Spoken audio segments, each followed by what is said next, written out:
Hello, everyone. Thank you all so much for tuning into the webinar that Dr. Richard Tyler and I have collaborated on in hopes to educate current attendees and those who watch the coming recording from home on how to take a mindful approach to the tinnitus experience.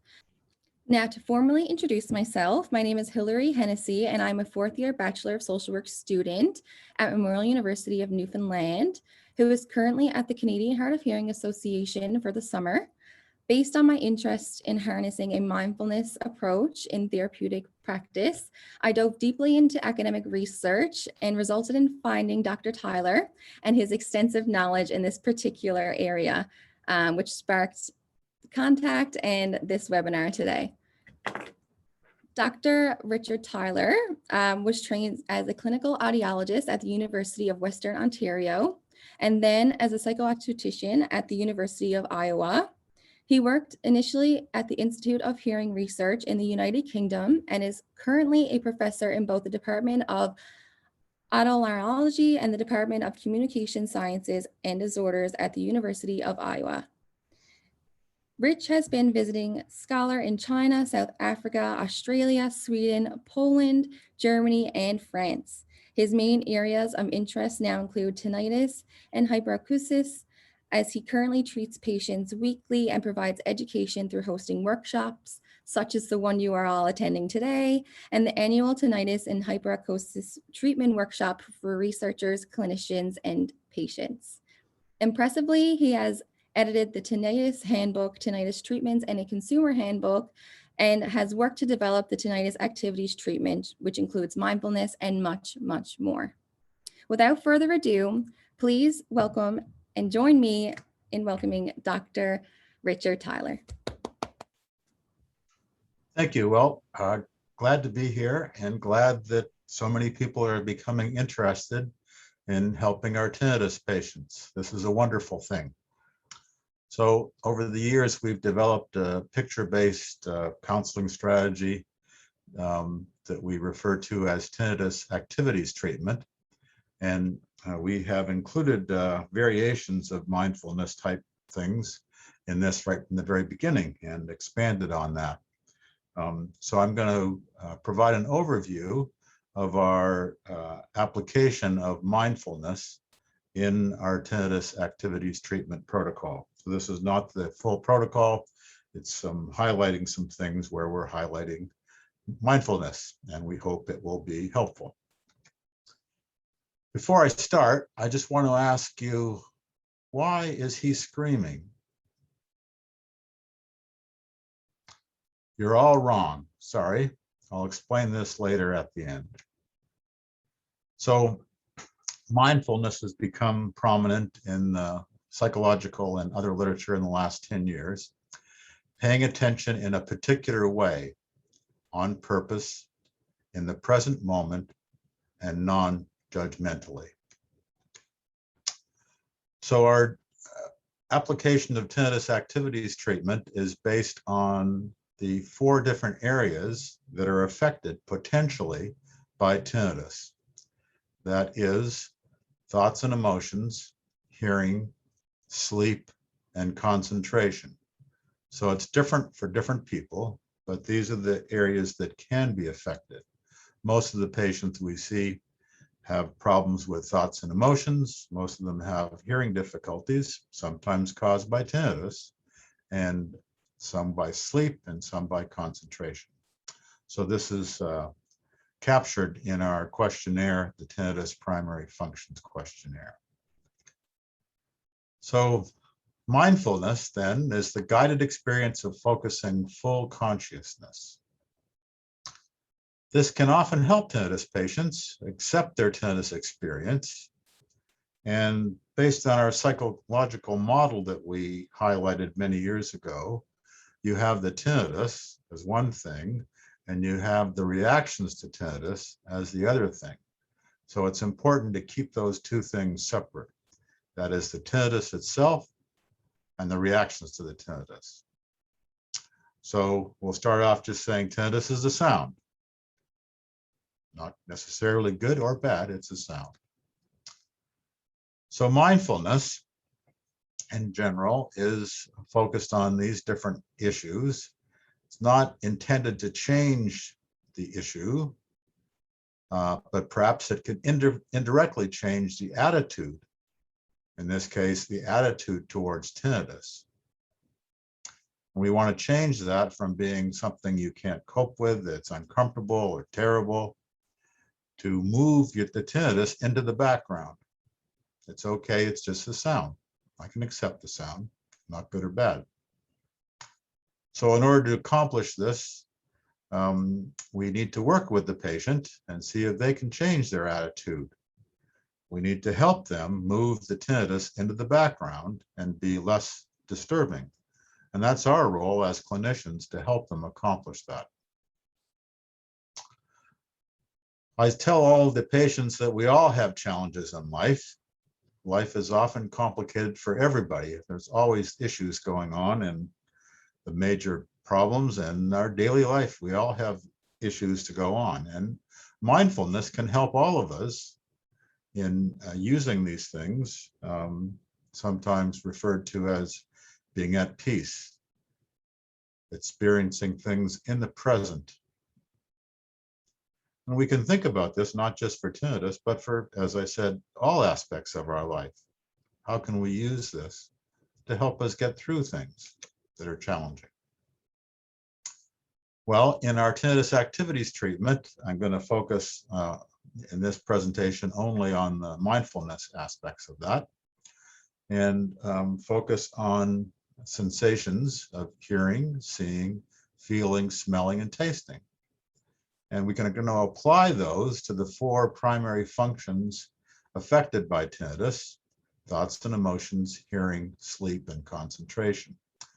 As I said, it's different in different people, so not everybody would be affected by concentration, and therefore we could skip those issues when we're talking to a patient who does not have issues with concentration.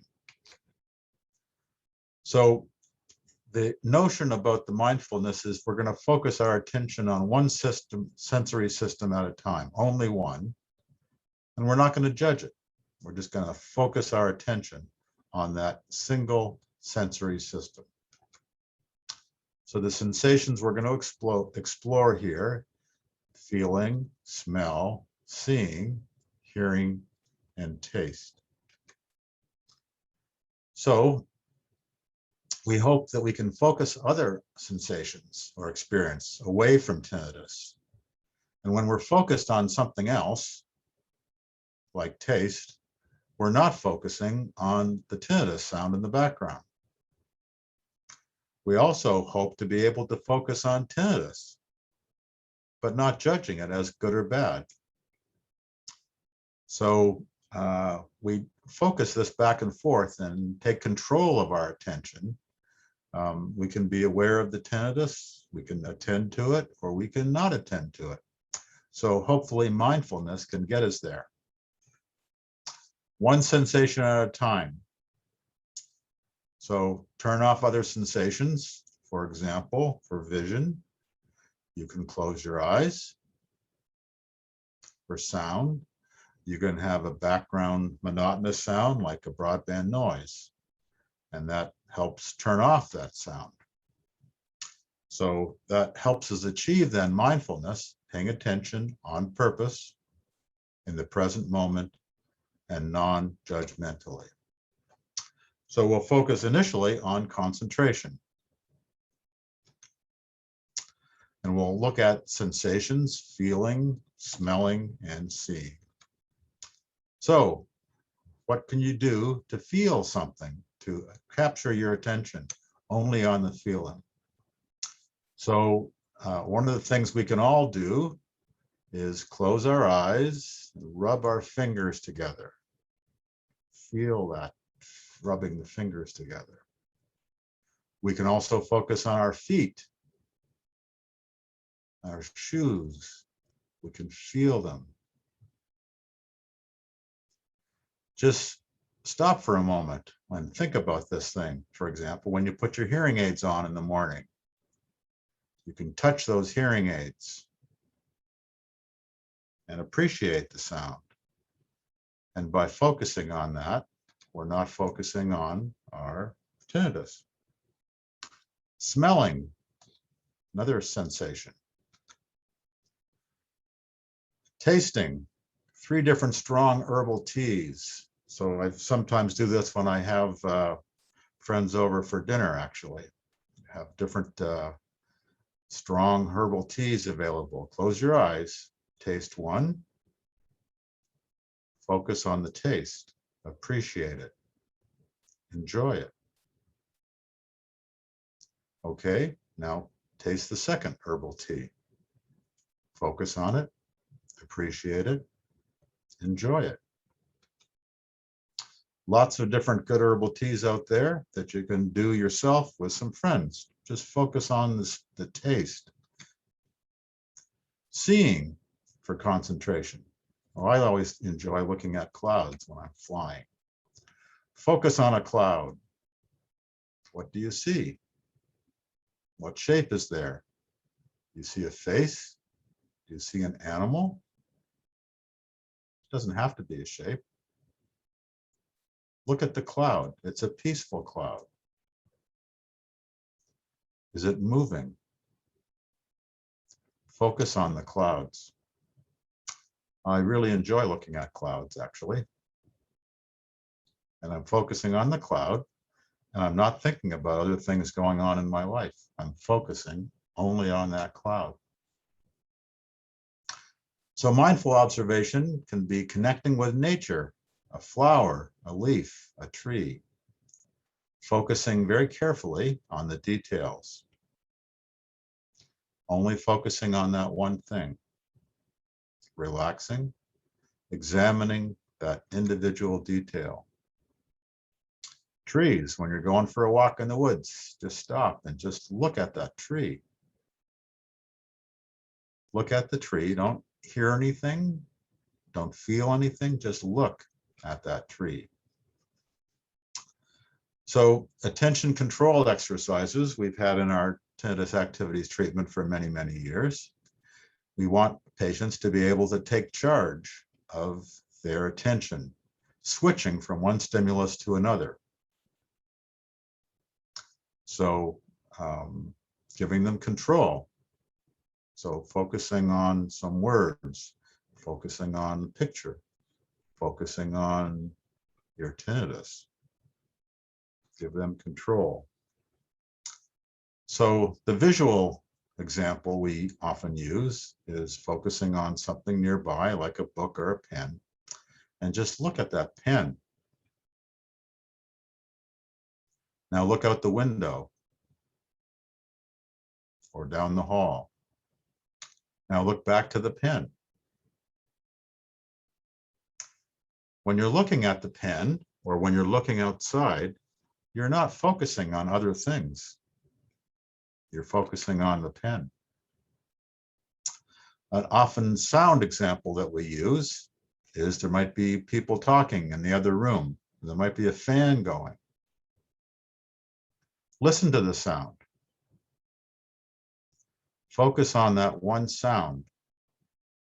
I can hear a sound now in my room, a fan going on. When I focus on that one fan, I don't listen to other things at all. Sleep, again, a very major issue for many tinnitus patients.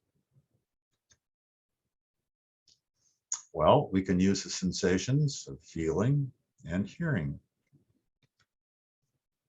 Sleep, feeling, close your eyes, touch your hearing aids, feel them. They help you, they're on your side. Appreciate your hearing aids, thank them, touch them. Feel those hearing aids as you're getting ready for bed. Deep breathing exercises. Breathe in and out, in and out. Be aware of your breath and note that thoughts without judging your thoughts. So switch back and forth. Feel your breath, your body, your chest moving in and out. In and out. Focus on your breath. Don't think about anything else. Let go of the thoughts. Let go of the thoughts. Let go of the stuff. You're focusing on your breathing in, out, in, out.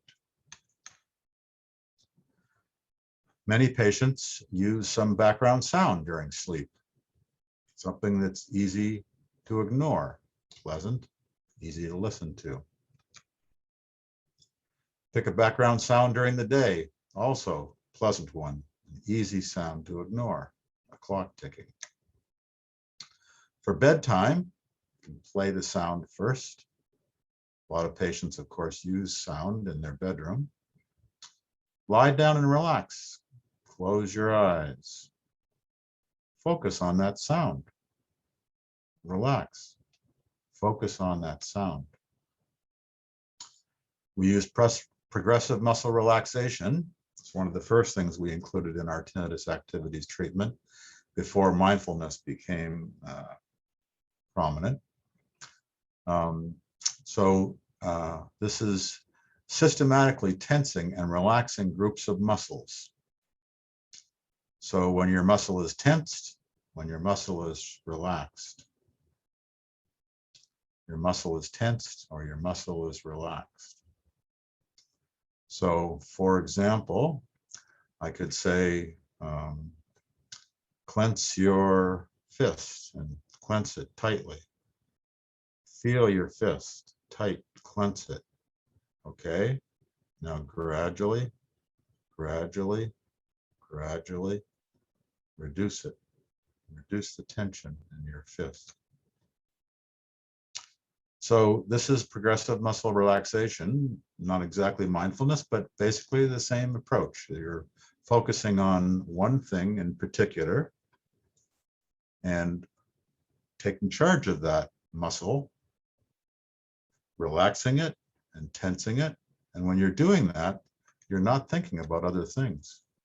So we often start with patients with this fist. You listen to feel your arm, breathe deeply, pay attention to your arm, just out there relaxing, focusing on your arm. And then you can change that and move to your face. Clench something in your face and then relax it, or your shoulders. Move your feet, press your feet on the ground. So going through these different exercises can be very, very helpful in focusing the patient on one thing at a time. Hearing, of course, is critical for our tinnitus patients. So we're going to focus on hearing and feeling.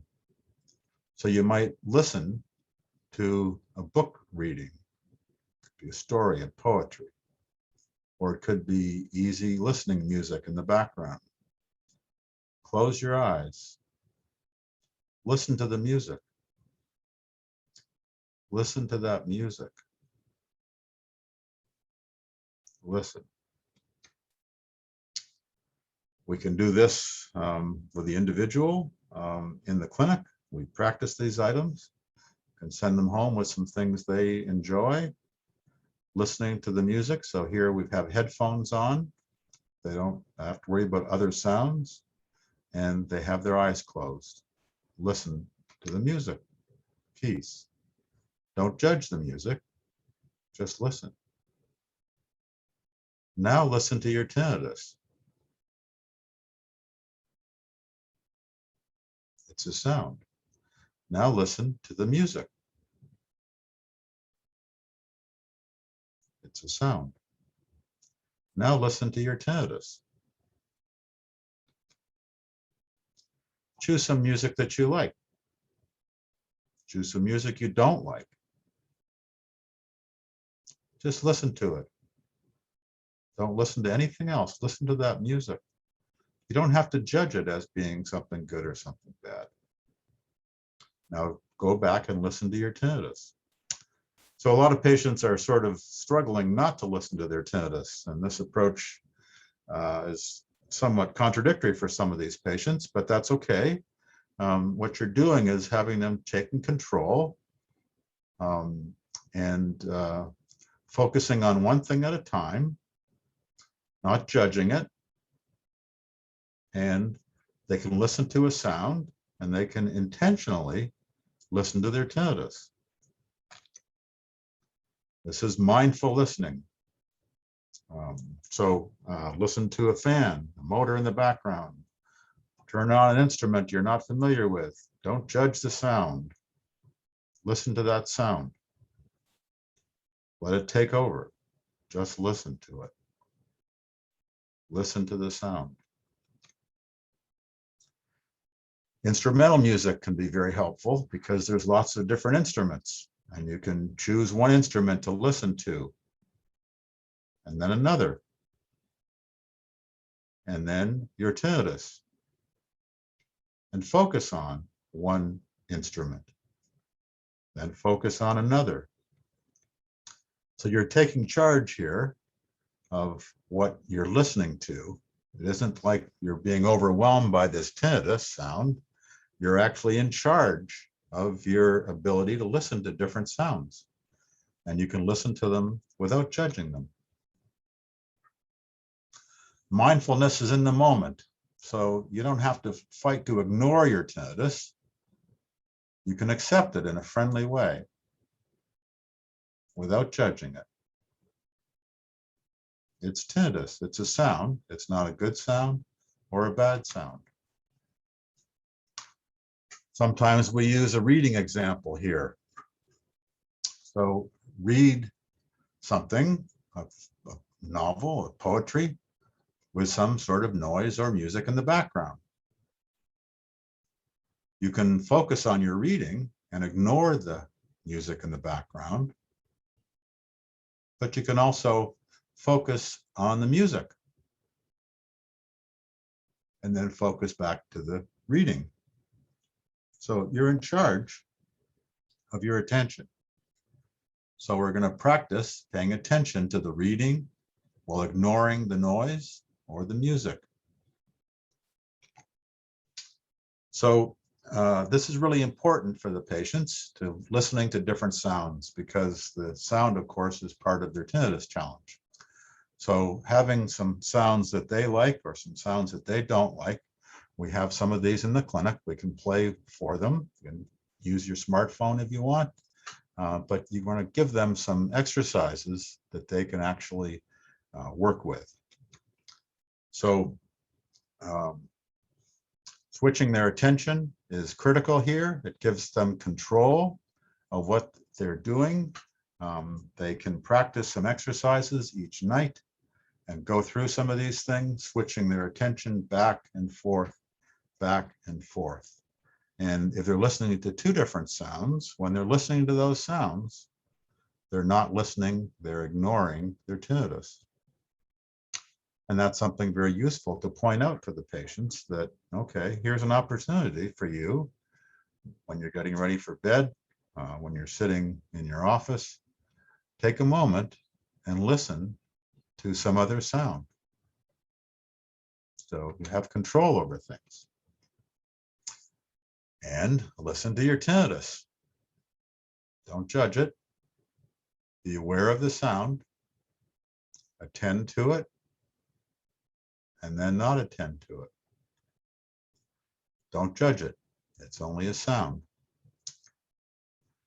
So this is helpful for a lot of patients, but for a lot of patients, it's starting off pretty weird here when you're trying to listen to their tinnitus. But you need to start gradually. And of course, every patient is different.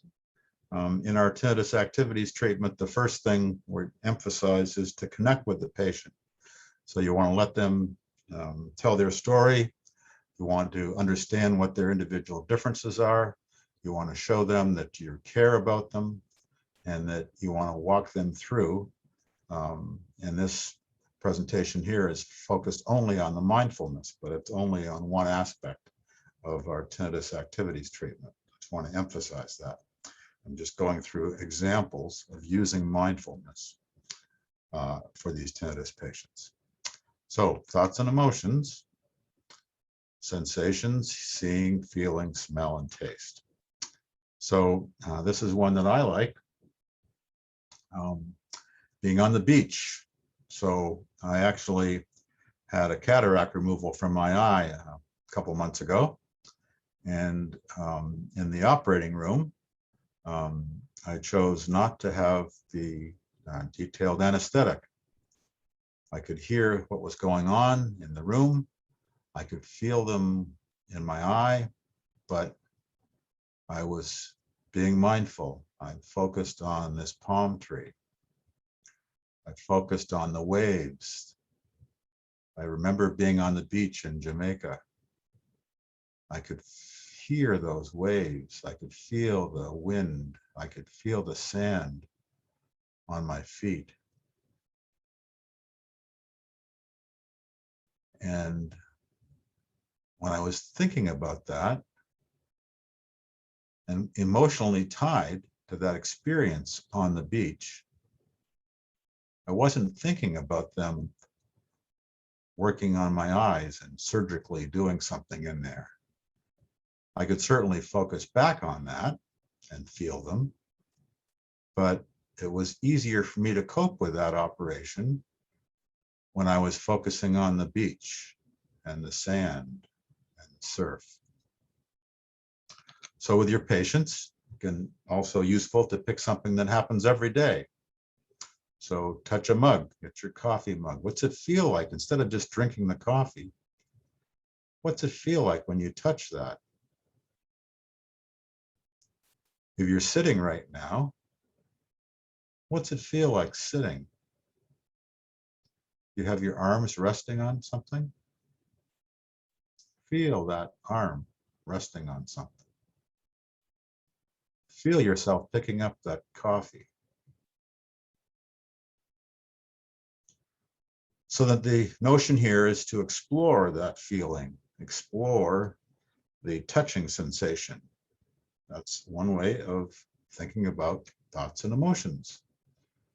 Applying this to smell, close your eyes, smell the tea or smell the food. Stop other things, just do one thing at a time, focus. Is it a pleasant smell? I have actually had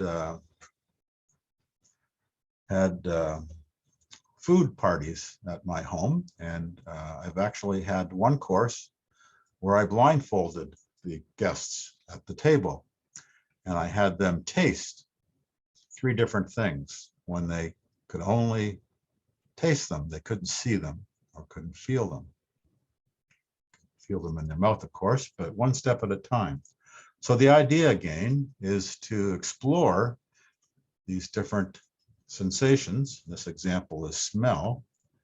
And when you're exploring your smelling sensations, you're not thinking about hearing, you're not thinking about your tinnitus. So smelling different things can happen in the clinic. You don't have to like all the smells. This is the example that is given for shutting down other sensations. So taste, smell, seeing, hearing, focusing on one thing at a time. Teas, cheese, different flavors.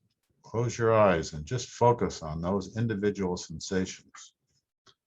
Now, the overall plan here is to give people lots of different experiences and lots of opportunities to explore being mindful about their sensations and being focused on one thing and exploring it and enjoying it and removing themselves in some ways from the moment. Experience those sensations. And when you're experiencing those sensations, you're not experiencing the tinnitus. This is the example I took when I had my dinner party. So give people some blindfolds, have some guests over, and have one course where they're not sure what they're eating. They're not sure what it is. But you're going to focus on the taste. And when you're focused on the taste, you're not focused on your tinnitus. Visual imagery. Similar to daydreaming, attention is focused on some sensory experience, some image you remember. Can be a past event, can be something that you bring up. Close your eyes. Think of a relaxing scene, maybe on the beach. Imagine that scene as clearly as you can. Try and smell the water, the warm sand on your feet. Hear the sound of your ocean. Allow yourself to relax. Relax. Can you imagine that beach? Can you feel that beach? So another option here is we're replay throughout the day. So you can have time scheduled during the day to go through these sorts of things. You can go through what you experienced that particular day or yesterday and imagine those things. And then what else happened in that day? Breathe deeply. Think about what you had for lunch. Breathe deeply. Think about the walk that you took after work. You're in control of your thought process.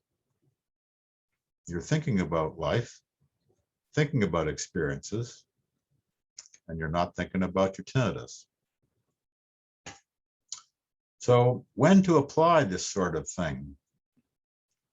We're all busy, right?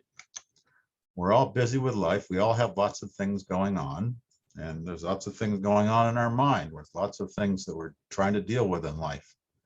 All of us have stuff, and I tell this to the patients, we all have stuff we're trying to deal with. Sometimes we're stressed out, sometimes we're overwhelmed, sometimes we're anxious. So we need to make time to do this mindfulness approach to help us relax and not to think about our tinnitus and to appreciate ourselves and our life. So when can you make time? When is it important for you? And we're all different people. We all have different schedules. So you need to explore this with the individual patient. So for example, when you're in a bus, on a train, a taxi, on an airplane, you don't have to be in control of this. So that's a good time to use mindfulness. Activities you can do are limited when you're doing this thing. Maybe you're going for a walk, but you can also sit down and close your eyes. Maybe when you're in a bus or on the train, then it's bumpy and that'd be stressful. So even if you're sitting and not doing anything, it can be a challenge. So mindfulness, again, is focusing on the present now, instead of being anxious, preoccupied with the future, or anxiously preoccupied with your tinnitus. You're being in the moment. You're focusing on right now. If we can all just relax just for a minute, be present in the moment right now, we don't have to deal with the other challenges we have in our lives. We don't have to deal with our tinnitus. Just be peaceful right now. Relax. And lots of different approaches here, right? Lots of different things we're reviewing about how to help us. So one of the things that one of the people I've enjoyed learning from is Annemette Moore, a psychologist from Denmark, and she has referred to her approach as the existential phenomenological approach to tinnitus. And she notes that, again, there's no escaping the difficult conditions of life. We all have these challenges. And instead of trying to overcome them and fight them, how can we have a meaningful life with these conditions? Some conditions might be very limiting. And I work in the hospital, so I see patients in wheelchairs all the time and difficulty walking and talking, and these are challenging experiences. And that's real life. And these experiences are often sad. And that's okay. So we need to use these mindfulness approaches. One of the things that we can do, we ask our tinnitus patients to do this, is to draw a picture of their tinnitus and see if you can draw it in a happy way. What would your tinnitus look like if you were happy with it? So I have this actually out for my patients in the group session that I run about once a month to see if they can draw a picture of what it's like. And some of that time can be very frustrating. That's reasonable. It's okay to be upset with your tinnitus. What can you do and what can we do to help you put this tinnitus in the background? So, can you draw a happy picture? What would it be like for you if you could draw a picture of your tinnitus in the background, or that you were in control over, or there were some other things going on that you didn't like? So this is a tough one, and may not be a good idea for all patients. Again, they're all different, but we're trying to explore things. It isn't like that the tinnitus is necessarily going to go away.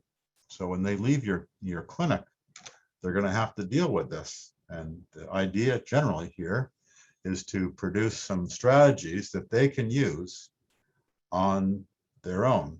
And so we're going to practice some of these things in the clinic. We're going to give them some homework. They come back in 2 or 3 weeks, and we go over their homework and we try the next step. Again, in our thoughts and emotions, hearing, sleep, and concentration. Everybody's different. And so there are different alternatives people use to help them find peace or to help them experience distraction. And mindfulness is one. Some people do yoga.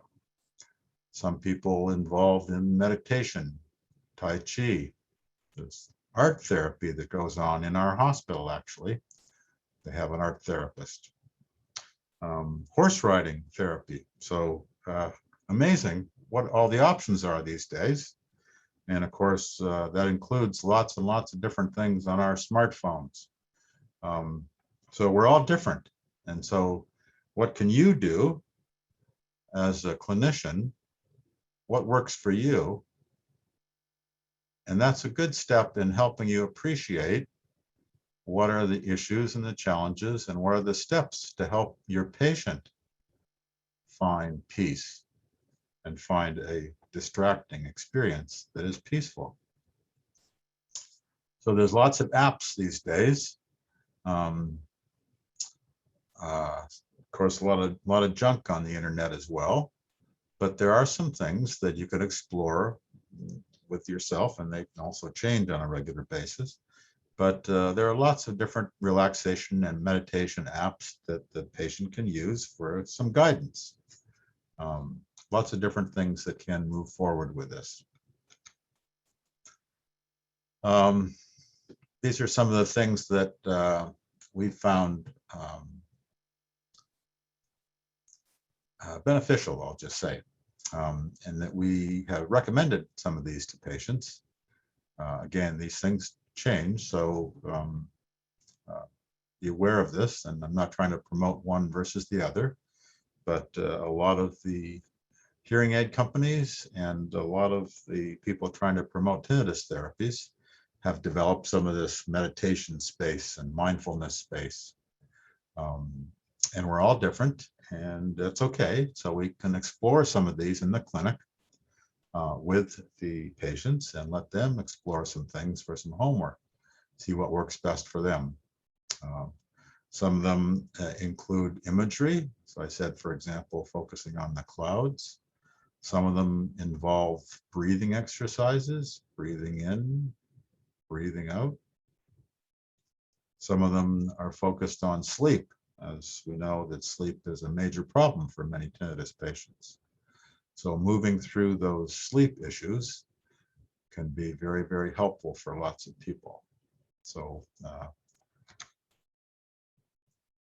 this is a meditation app from Headspace, just to go through things in general. So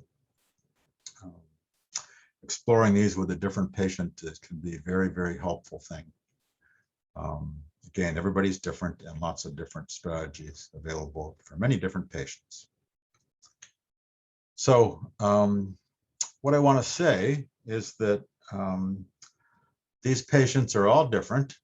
It is very beneficial for a lot of these patients to be connected with a clinician that is prepared to help them be at peace with their tinnitus. The tinnitus is a sound. It's not a good sound or a bad sound. What things can you, the patient, do to relax, to not think about the tinnitus, to focus on other things in your life? What exercises can you do? We're all different, but what exercises can you do to make your tinnitus less prominent, to something to look forward to in your day? So paying attention in a particular way, on purpose, in the present moment, and non-judgmentally. So that's the theme of mindfulness here. So you've got this sound in the background, not a good sound or a bad sound. It's tinnitus. So what can you do? And maybe you need to have some time set aside in the day. What can you do to focus on something else? You don't have to judge it. It can be smell or taste. It can be a sound. You're focusing on something else. You're not focusing on your tinnitus.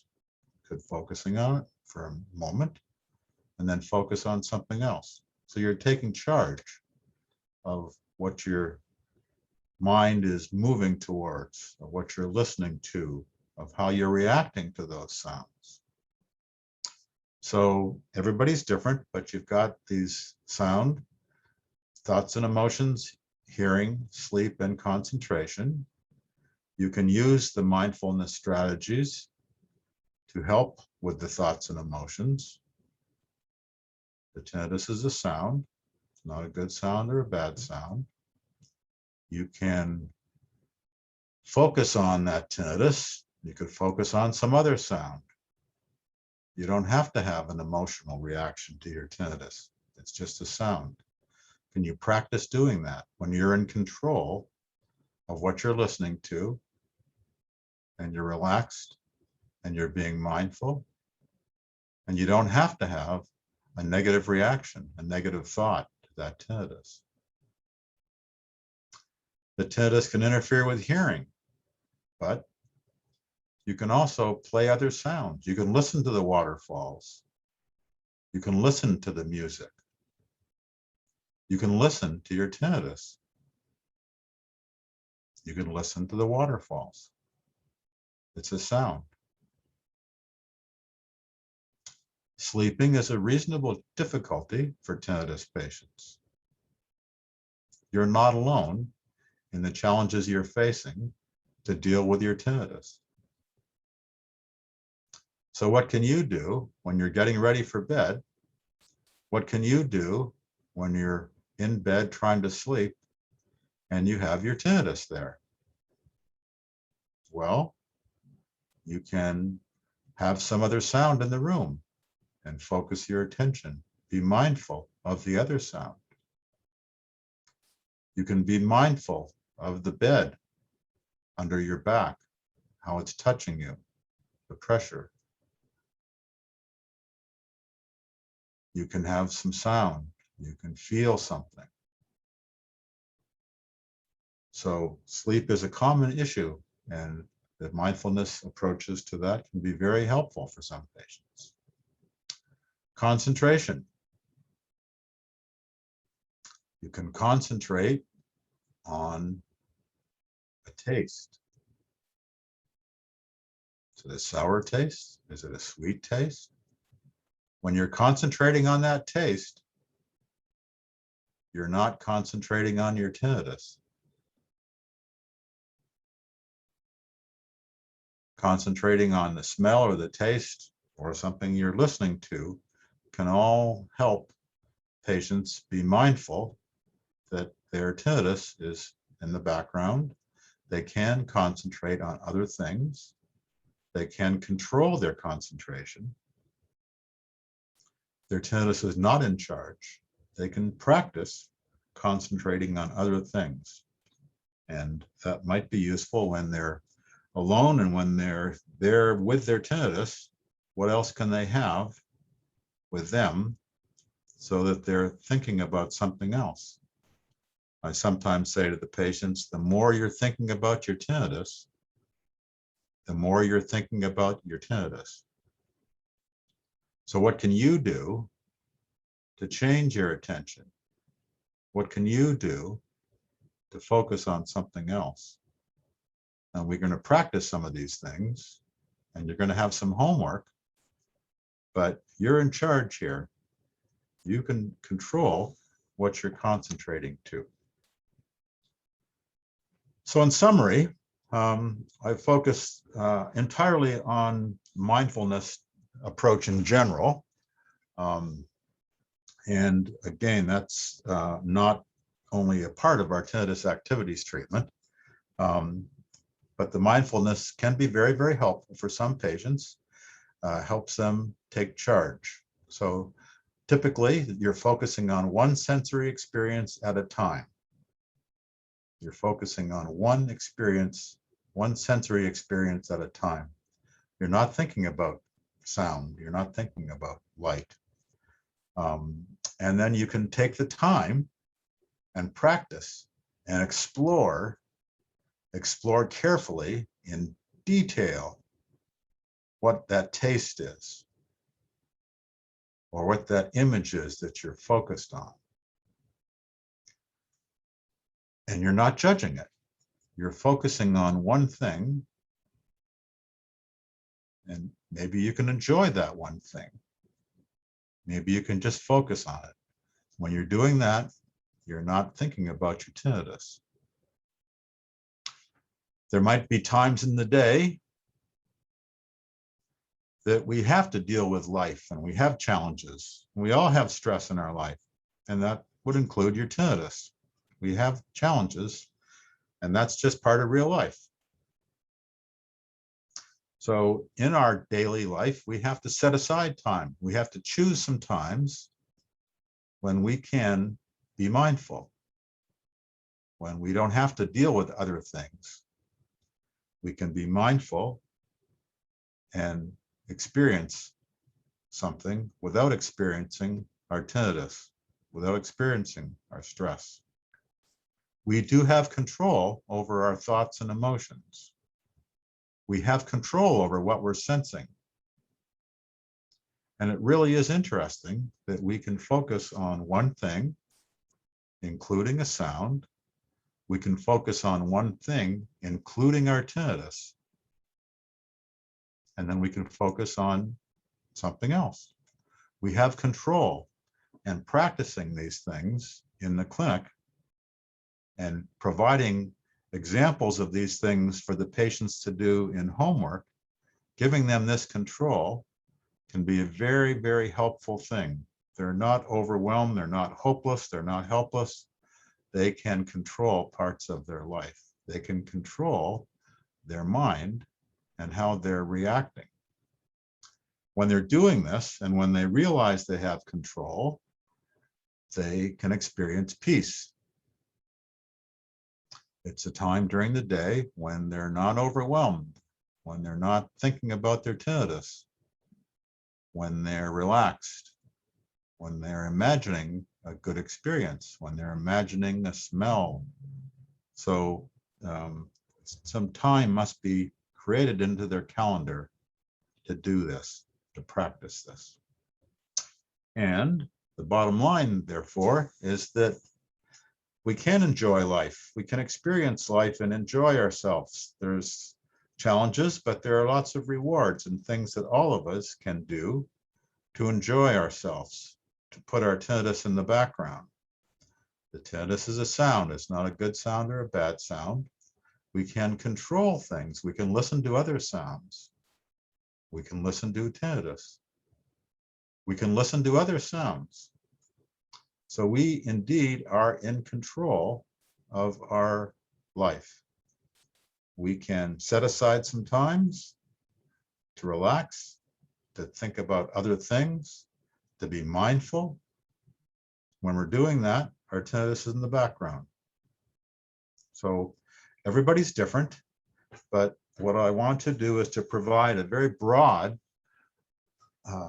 opportunities to see how mindfulness and mindfulness-like activities can be used with tinnitus patients. I would highly recommend that you try some of these yourself, whether you have tinnitus or not, focusing on some things, being in the moment, not being judgeful, but focusing on these different sensations, closing off other sensations, not being judgmental, but taking control, being mindful of your life. And to close, why is he screaming? Well, this is the coffee shop that I'm in northern Iowa. And on the glass window, somebody has drawn a picture of the screen. And I'm sitting there working and thinking, oh, that's cool. Somebody's drawn a watercolor picture of the screen in a coffee shop. Well, I look out the window and what's happened is they've dropped their coffee. So now we know why they're screaming. Now is the moment for questions. I have a few. The first one we have is, do you have any insight on how to overcome barriers in the attuning/concentration area of mindfulness? Well, again, I think it's really important to appreciate that every patient is different. And so it's going to depend on what the barriers are. But I would say, start off with something very simple. And so I usually say it's reasonable that you're having difficulty concentrating because you're tinnitus. And you've got some sound in the background that's not supposed to be there.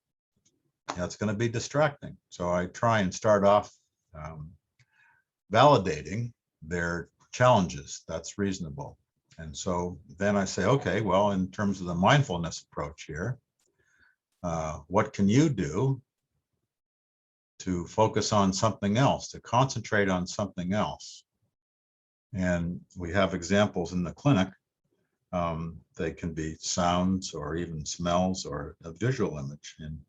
And I might do it myself. I might say, okay, well, I'm looking at that chair over that back of that chair over there. I'm looking very carefully at that chair. I'm looking, what's it made of? What's the color? What's that chair? And when I'm doing that, that's what I'm concentrating on. I'm not thinking about the other challenges going on in my life. And so all I can say is, everybody's different, but practice something simple and go from visual images to a sound image if you have those. It's good, as I said, to have something in your clinic that includes smell and taste as well. And so no magic wand here. Everybody's different, and some of the patients are very challenging. But just try to work with that individual patient and have some concrete examples. Thank you so much for elaborating on that. I think that is some great insight. Based on our second question, I was just wondering, how long does it take to habituate tinnitus? So I'm going to guess, how long does it take to develop and cultivate, if that is what you're going to do as you get older? Right. So we did a survey many years ago and looked at the problems that people reported as a function of the duration of their tinnitus. And most of the problems for people were in the first 6 months. And then after 6 months, the number of problems lessened. So 9 months, 12 months, they, again, emphasizing everybody's different, but when this first happens to people, it's reasonable that you're upset. It's reasonable that this is going to be distracting. It's reasonable that it's going to interfere with your sleep. And then over time, people realizing, well, and it's our job to help them. It's only a sound. It's not a good sound or a bad sound. There are some things that can be done, including mindfulness. There are some sound therapies. There are some detailed counseling. And there are some things that we can focus on to help you in the clinic get through this. And for a lot of people, those first 3 to 6 months are the worst, and that's reasonable. It's also interesting, I'll just add as a point that that's in contrast to our patients with hyperacusis. The hyperacusis patients in general seem to get worse over time, even over those first 12 months to 2 years. They just, hyperacusis can be a lot more challenging than the tinnitus patients. But for the tinnitus patients, using that mindfulness and other strategies, it's reasonable that the first few months are distressing. Why this happened to me? It's not fair. Is this going to be there for my life? There's no cure. This is awful. Those are the first reactions. And then with your support as the clinician, using a variety of approaches, hopefully you can help them move that to the side and eventually move on with life and enjoy life and appreciate some of the good things that are happening in all of our lives. For sure. Thank you so much for elaborating on that. Again, we have a third question. So based on that, what if the client in question cultivates sensory modification disorder or some type of sensory disorder, which is like where non-painful stimuli is seen as painful or irritating or unpleasant. So we were just wondering if there is any other type of treatment that may be available for them. Right. So I'm not suggesting that I'm an expert in all of these different areas. I can talk about the, sometimes when there are other issues going on like pain, it can be very challenging. And I do tell the tinnitus and hyperacusis patients that there are medications to help with anxiety and depression. For the pain things, that sort of brings up the issue of hyperacusis. And most of the hyperacusis patients also have tinnitus. And the pain hyperacusis, I've divided hyperacusis into loudness hyperacusis and pain hyperacusis.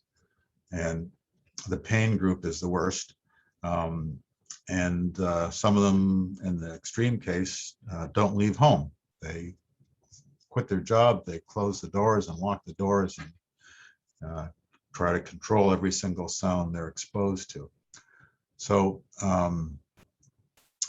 one of the things that we've done with these patients, and sometimes the sound therapy helps, broadband noise, sometimes listening to sounds that they can control the level of. Jack Vernon suggested this in the evening, put your feet up, listening to broadband noise for a half an hour over several weeks, over several months, increase the duration, increase the level. And what we did years ago was all of our hyperacusis patients have sounds that they describe as very, very painful and disturbing. So we actually record those sounds and play those sounds back to them at a level that they are in charge of. And so they can be mindful and have the sound and listen to the sound. They can listen to some other sound. It's sound that's normally painful, but if they're in charge of it and they're in charge of when it occurs and they're in charge of how loud it is, then gradually over several times, that's over several weeks sometimes, that can be helpful. I use the example of if I was afraid of a spider, what I would do is I would look at a picture of a spider, and then look at a picture of a mean spider, and then have a spider in the terrarium with the lid on, and then have someone else take the lid off, and then have someone else put a spider on the table. And so successive approximations to gain familiarity with the spider. For the pain issues, for hyperacusis at least, often one of the patients will say dishes clanging in the kitchen. So we would suggest to the patient that they start off in the living room when they're sitting down relaxed, and they have a fork and a plate, and they hit it together gently. And they hit it together gently more often. And over days, they do that with control and louder. And then they eventually move to the kitchen where the sounds occur normally, and they again are in control of those sounds. We can then have someone else that they trust take the fork and the plate and hit them together gently and hit them together more rigorously over time. So this successive approximations for the painfulness we use in our hyperacusis treatment protocol. And one could build mindfulness into that using other sounds that they might enjoy and listening to the other sounds as well. But the people with the pain and excruciating tinnitus and other symptoms at the same time are more challenging. Sometimes we need help from other professionals. And sometimes that successive approximations, giving them some control, is a good thing. But there are some challenging patients out there. The last question for today is, tinnitus has been going on for a number of years, but is only getting loud now. What may be causing this for me? Right. So everybody's different. Most patients, as I said, have the worst tinnitus in the first 6 months. Every now and again, there is something happens in our lives that can trigger something. And every now and again, quite often, I see patients who've had tinnitus for 10 years and they say, gee, all of a sudden it's gotten louder. And now what do I do? So what I do with these patients is I ask them, what has changed in their lives? Has anything gone on differently? And I often say things like noise exposure or medications. I often say that, medications can actually make tinnitus or make hyperacusis worse. And so, and that's even things like aspirin has side effects. And the combination, if you're taking more than one medication, more than one dietary supplement or pill, the interactions between those two medications are often not known. So in that case, it's important to try and sort out what the problem is. And if it's a medication being prescribed, I say to work with your physician on that. And the approach that I recommend is that just change one thing at a time. So people sometimes say, what about coffee? Is that, there's surveys showing coffee makes tinnitus worse. There's surveys showing coffee makes tinnitus better. So what I say is just change one thing at a time. Stop drinking coffee for 3 weeks. Don't change anything else in your life and see what happens to your tinnitus. If it doesn't get any better, then try something else. If you're working with a physician on a medication, tell the physician that your tinnitus has gotten worse. Ask them if they can try a different medication. ask them if they can reduce the dosage, and do that for 3 weeks and don't change anything else in your life, and see if that changes your tinnitus. That's what we try here with our patients. And I'm sure those who are listening today will take that advice and give it a try for sure. I think, anything that could help us manage or overcome, the impacts of tinnitus on our daily lives would be more than beneficial. But again, I would just like to thank you all so much for your time today, especially you, Dr. Tyler. It has been great, and I personally have learned so much. So if you would like to have any final words, please feel free, and we can just all get off the call then. Well, I'm just glad that everybody's interested in helping our tinnitus patients. They need our help, and we can do it. They can be challenging, but it can be very rewarding when we're helping our patients. So good for you. I'm glad you're interested.